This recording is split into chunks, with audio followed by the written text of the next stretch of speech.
Ruth జీవితంలో అయితేనేమి, లేదంటే యోసేపు జీవితంలో అయితేనేమి, లేదంటే ఎస్తేర్ జీవితంలో అయితేనేమి, లేదంటే నెహమ్యా జీవితంలో అయితేనేమి, లేదా ఎజ్రా జీవితంలో అయితేనేమి, అక్కడ నీకు మిరాకిల్స్ కనబడవు.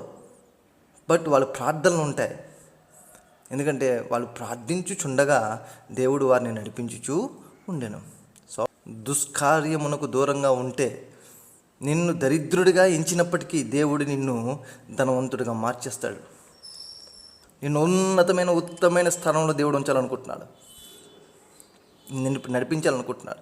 సింహాసనాల మీద కూర్చోబెట్టే దేవుడిని మన దేవుడు. వారు నన్ను ప్రార్థించుచుండగా అంటే నువ్వు ఎంతగా ప్రార్థన చేస్తావో అంతగా దేవుడు నడిపింపు నీ మీద ఉంటుంది. నువ్వు ఎప్పుడైతే ప్రార్థనను వదిలేసి నువ్వు నడవాలనుకుంటావో దేవుడిని విసర్జించినట్లే అది నీకు బాధకు కారణంగా మారిపోతుంది. ఆయన ఈ భూమి మీద తన భక్తులను అభిషేకించి తన యొక్క నడిపింపులో నడిపించాలనుకుంటున్నాడు.